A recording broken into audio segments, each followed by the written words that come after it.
مشاهدينا الكرام، أهلا وسهلا بكم من باريس. نستضيف اليوم الدبلوماسي الفرنسي برتران بيزونسنو الذي شغل منصب سفير فرنسا في قطر ثم في السعودية، وهو متخصص في شؤون الشرق الأوسط. أهلا وسهلا بك سيد بيزونسنو. Bonsoir, merci de me recevoir.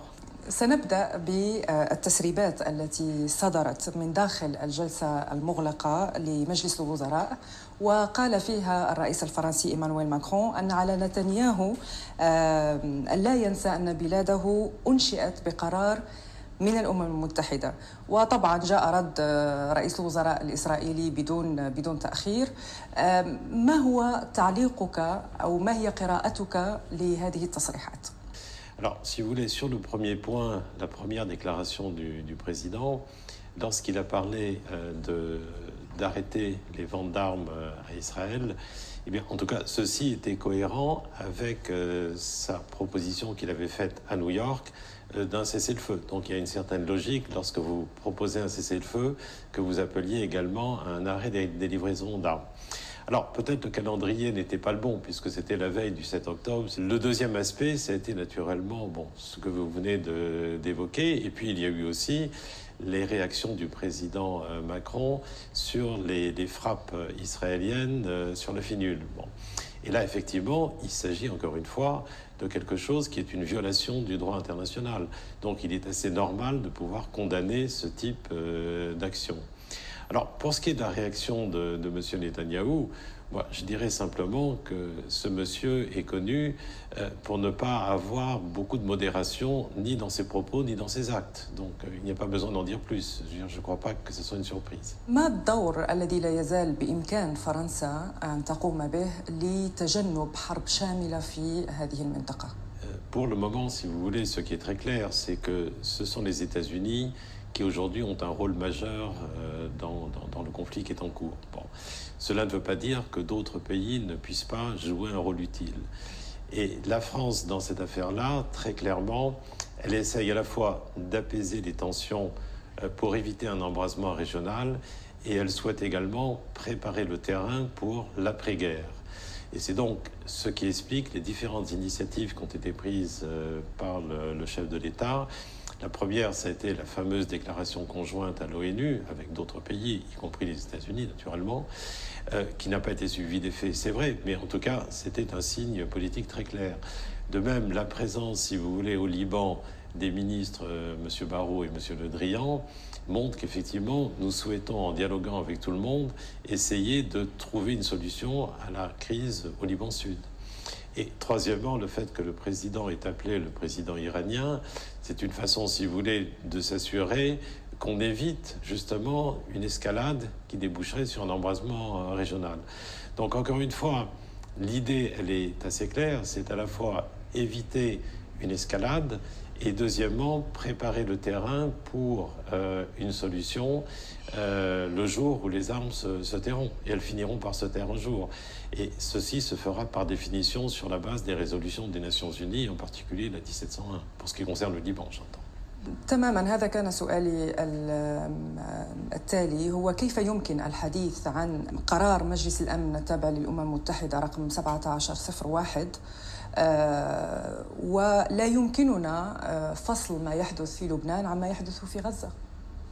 Non, bien sûr, l'objectif, c'est d'éviter, vous l'avez dit vous-même, que le Liban devienne un nouveau Gaza, ça c'est évident. Et pour ce qui est de la France, c'est une préoccupation majeure. Nous sommes certainement le pays qui s'est le plus engagé vis-à-vis du Liban, et pour des raisons historiques évidentes, dont nous nous considérons comme un protecteur de la souveraineté du Liban. Et ce que nous voyons aujourd'hui, c'est effectivement des frappes qui, si elles se poursuivent et si elles s'aggravent, risquent effectivement, c'est ce qu'a dit M. Le Drian, risque d'aboutir à une destruction du pays et même à ce qu'il y ait des conflits internes qui se réveillent. Donc c'est un peu pour toutes ces raisons que nous essayons absolument de calmer le jeu en parlant à tout le monde, y compris au Hezbollah, y compris aux Iraniens, naturellement aux Américains, aux pays du Golfe, pour essayer justement d'avoir une action qui soit un peu utile pour éviter cette escalade qui déboucherait sur un embrasement régional. Donc c'est bien ça l'objectif. لكل من يراقب السياسة الخارجية الفرنسية والموقف الفرنسي مما يحدث في الشرق الأوسط الآن، يمكن أن يلاحظ أن الموقف الفرنسي أصبح نشيطاً أكثر في الفترة الأخيرة، خاصة بعد بداية الهجوم على لبنان بشكل مباشر. ونتحدث دائما، وتحدثت أيضا عن الروابط التاريخية الموجودة ما بين فرنسا ولبنان. هل غياب هذه الروابط مع فلسطين، مع غزة، من بين الأسباب ربما التي لم تجعل فرنسا تتحرك بهذا الشكل النشيط من قبل؟ Donc, il est évident que la France, depuis le début, s'est prononcée pour la solution de deux États. Donc, ce qui signifie effectivement qu'aujourd'hui, il y a un conflit, on sait pour quelles raisons.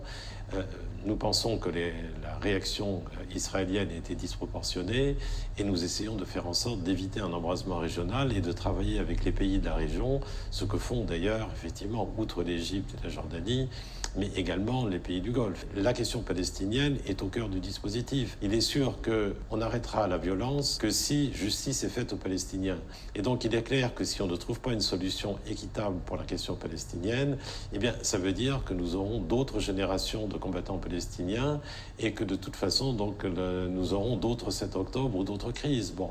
Donc si vous voulez, la question palestinienne reste au cœur de la stabilité de la région. Cela étant, pour la France, nous avons, et vous l'avez dit vous-même, une approche qui est quand même très sensible à ce qui se passe au Liban. Le Liban est un peu notre enfant, si je puis dire. Nous essayons de tout faire pour essayer de préserver justement l'État libanais et de faire en sorte que, malgré une crise terrible, enfin que connaît avec les réfugiés, avec les bombardements, etc., mais qu'on essaye de trouver une solution équitable et basée sur les résolutions des Nations Unies et en particulier la 1701. هل هذا يعني أنه لو لم يتم الهجوم على لبنان كان الموقف الفرنسي سيبقى كما هو ولن يتغير كما نراه الآن؟ Les problèmes sont un peu liés les uns aux autres. Je veux dire, à partir du moment où effectivement ce qu'on appelle l'axe de la résistance est intervenu à partir du Liban pour aider les Palestiniens de Gaza, eh bien, on sait très bien que c'est devenu une crise régionale. On sait très bien quelle est l'implication de l'Iran dans l'affaire, et c'est devenu même une crise internationale avec l'implication effectivement des États-Unis et d'autres. Mais il est clair qu'à partir du moment où le Liban est concerné directement, eh bien, il n'est pas surprenant que la France intervienne particulièrement. Et c'est certainement un endroit où elle a un rôle particulier, parce que sur la question palestinienne, tout le monde est concerné. Sur le Liban aussi. Mais un pays comme la France se veut le premier protecteur du Liban. Et donc, dès qu'il s'agit du Liban, eh bien, il est impératif. C'est pour ça que nous avons envoyé nos ministres sur place. C'est la raison pour laquelle nous avons été ceux qui avons demandé un cessez-le-feu au Conseil de sécurité. C'est la raison pour laquelle nous sommes intervenus auprès des Iraniens pour essayer justement de faire en sorte que ça ne dérape pas et d'essayer d'éviter justement ce que nous craignons, c'est-à-dire la destruction d'une partie du Liban. Bon, ça c'est clair. Donc il y a ces deux aspects, c'est-à-dire les conflits sont liés, mais en même temps, nous avons une préoccupation toute particulière quand il s'agit du Liban. حتى لو جاء ذلك على حساب العلاقات الفرنسية الإسرائيلية، لأننا رأينا أن سياسيين فرنسيين توجهوا إلى تل أبيب في ذكرى مرور سنة على الحرب في غزة، وأكدوا كما أكد الرئيس الفرنسي إيمانويل ماكرون خلال مكالمته الهاتفية مع نتنياهو أن فرنسا ستظل حليفاً لن يتزعزع لإسرائيل. Il est clair que, si vous voulez, la France est toujours engagée pour la sécurité d'Israël. Ça, nous ne l'avons jamais caché, ce n'est pas un élément nouveau. Mais simplement, ce que nous disons, c'est que nous voulons une solution pérenne, une solution équitable, qui fasse justice aux Palestiniens également. Donc nous sommes totalement engagés pour la sécurité d'Israël, bien sûr, mais en même temps, nous savons qu'il n'y aura pas de paix, pas de stabilité, pas de prospérité dans cette région si on ne règle pas de façon équitable la question palestinienne. C'est aussi simple que ça. Donc je veux dire, ce n'est pas un choix entre l'un ou l'autre. Et pour les pays avoisinants, et je pense en particulier au Liban, qui effectivement est un peu le réceptacle des crises tout autour du pays, eh bien, si on ne règle pas cette question qui est quand même cruciale, essentielle dans la région, eh bien, le Liban fera toujours des frais, donc, comme on le voit d'ailleurs. Donc, Donc il faut régler ce problème-là. استنادا على هذه الهيمنة الأمريكية إذا ممكن أن نسميها بهذا الشكل، لأننا نرى أنها تتدخل في المحاكم الدولية في قراراتها، تحاول تهديد القضاة، استخدامها حق النقد في كل مرة لحماية إسرائيل. هل يمكننا القول اليوم إن الأوروبيين والفرنسيين كذلك خارج اللعبة السياسية فيما يتعلق بالحرب الإسرائيلية على قطاع غزة ولبنان؟ Aujourd'hui, c'est vrai, vous avez raison de le dire, les États-Unis ont le rôle majeur. Tout simplement parce que ce sont les seuls qui peuvent faire pression sur Israël. Et donc c'est à la fois un fait, c'est aussi un inconvénient. Parce qu'on voit bien aujourd'hui, M. Netanyahou considère que puisqu'il y a des élections américaines et qu'il ne subira pas de pression majeure des États-Unis, eh bien il a les mains libres pour essayer de casser le maximum de tout ce qui peut nuire à Israël. Donc les Américains joueront de facto un rôle important. Cela étant, ça ne veut pas dire que les autres acteurs n'ont pas de rôle. Il va falloir justement essayer d'éviter un espèce d'hubris israélien aujourd'hui qui leur donne le sentiment qu'ils peuvent faire tout et n'importe quoi. Bon, eh bien là quand même, les Européens, qui sont des partenaires d'Israël, auront leur mot à dire aussi. Et puis surtout, lorsque les armes s'arrêteront, elles finiront par s'arrêter un jour, heureusement, on ne connaît pas de conflit qui ne soit pas arrêté, eh bien il faudra définir justement des arrangements, d'abord, bien sûr, au Sud-Liban, des arrangements pour la création d'un État palestinien, et puis des arrangements régionaux, parce qu'il faut aussi traiter également la question du nucléaire iranien. Eh bien, là, si vous voulez, la diversité qui existe entre Européens est à la fois un handicap, parce qu'aujourd'hui, ils n'arrivent pas à jouer le rôle qu'ils pourraient jouer, mais ça veut dire aussi qu'ils parlent à tout le monde, qu'il y a une diversité de contacts. Et donc, je pense que les Européens joueront un rôle le moment venu. Mais dans la période actuelle, je suis d'accord avec vous, ce sont les Américains qui ont le rôle essentiel. Et on le voit bien, tout le monde, y compris les Iraniens, tout le monde attend de voir qui sera le prochain président américain. C'est un fait. بين كل هذه الدول سواء العربية أو الغربية، في نظرك كيف برزت أهمية دولة قطر في الساحة الدبلوماسية من خلال وساطتها لإنهاء الحرب في قطاع غزة؟ Le rôle du Qatar, il est reconnu, d'abord parce qu'ils ont joué un rôle majeur dans la libération des otages, et c'est un sujet qui est très sensible un peu partout, je veux dire à la fois en Israël évidemment, mais également aux États-Unis, en France et dans d'autres pays, parce nous avons des otages aussi. Et donc ils ont joué un rôle extrêmement utile et qui a été apprécié et reconnu. Mais le rôle du Qatar ne se contente pas uniquement de la question des otages. On voit bien que dans les discussions que j'ai évoquées sur l'avenir de l'après-guerre, si je puis dire, eh bien, le Qatar est effectivement un acteur qui est actif, qui a son mot à dire, et dont tout le monde sait qu'il participera à la reconstruction des territoires palestiniens, c'est clair. Bon. Donc, si vous voulez, aujourd'hui, moi je dirais que le rôle du Qatar comme médiateur est reconnu et je ne vois pas comment on ne pourrait pas le saluer, et qu'aujourd'hui on peut même dire que du fait que le Qatar parle à tout le monde, il est un peu devenu l'espèce de Suisse du XXIe siècle. قام وزير الخارجية الأمريكي أنتوني بلينكين بعدة جولات إلى الشرق الأوسط منذ اندلاع الحرب. في رأيك ومن خبرتك السياسية، ما هي الأجندة والقرارات والملفات التي يحملها في حقيبته في كل مرة؟ وما هي الأهداف فوق الطاولة وتحتها، خاصة وأن بلاده الولايات المتحدة لا تزال هي المورد الرئيسي للأسلحة الإسرائيلية؟ Écoutez, si vous voulez, les États-Unis, dans leur politique au Moyen-Orient, ont toujours eu deux préoccupations. La première, c'est effectivement la protection d'Israël. Et la deuxième, ça a été effectivement de jouer un rôle avec les pays pétroliers, puisqu'ils sont eux-mêmes une puissance pétrolière et qu'ils tiennent à ce qu'il y ait un certain contrôle des prix du pétrole. Bon. Il est clair qu'aujourd'hui, la priorité pour les États-Unis est la compétition avec la Chine. Bon. Et donc, on a bien vu déjà du temps du président Obama qu'il y avait quand même une volonté d'être moins impliqué, que ce soit en Europe ou que ce soit au Moyen-Orient. Cela étant, la crise en Ukraine et la crise de Gaza a amené les Américains à s'impliquer très fortement. Et il faut reconnaître que ce qu'a fait l'administration Biden a permis, en tout cas jusqu'à présent, d'éviter un embrasement régional. Et ils ont quand même joué un rôle pour qu'il y ait des corridors humanitaires, même si on peut estimer que c'était beaucoup trop faible.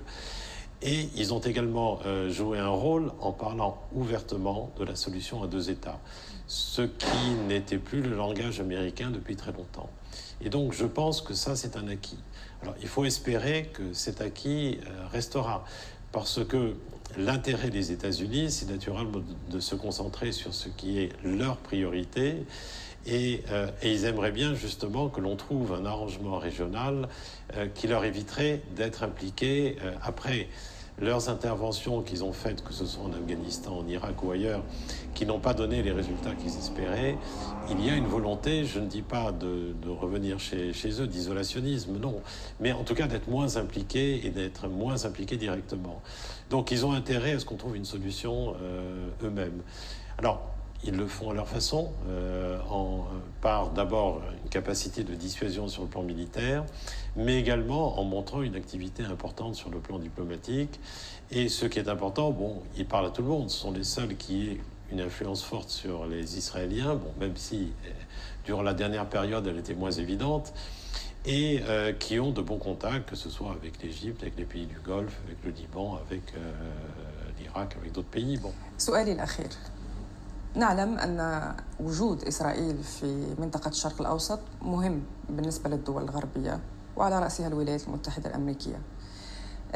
لكن علمنا التاريخ أيضاً أن المصالح الاقتصادية قد تدخل على الخط وتحول بعض الأحداث السياسية. في الفترة المقبلة، لا أقول حالياً لكن في الفترة المقبلة، هل تعتقد أن مصالح الدول الغربية في هذه المنطقة مع دول الخليج، مع إيران كذلك، مع دول أخرى قد تصبح ورقة ضغط على إسرائيل لإنهاء الحرب؟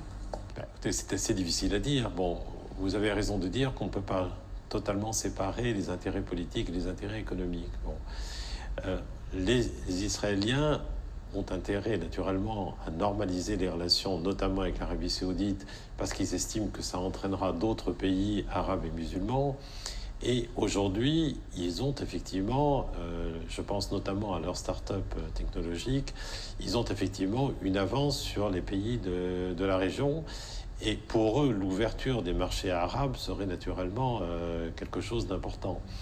Donc je pense que les Israéliens joueront en fonction de leurs intérêts, mais les pays occidentaux eux-mêmes joueront en fonction de leurs intérêts. Et les pays occidentaux ont des intérêts avec les pays du Golfe, ils ont des intérêts avec le Liban, ils ont des intérêts avec l'Irak, avec l'Égypte, avec d'autres. Donc encore une fois, chacun jouera ses intérêts. Donc est-ce que ça sera un moyen de pression sur Israël ? Si on en arrive à ce qu'il y ait la paix, il n'y aura plus besoin de faire pression sur Israël. Bon, donc c'est ça la question. Je veux dire, c'est pas le. Mais aujourd'hui, on n'en est pas à ce stade-là. Mais encore une fois, les États défendent leurs propres intérêts d'abord.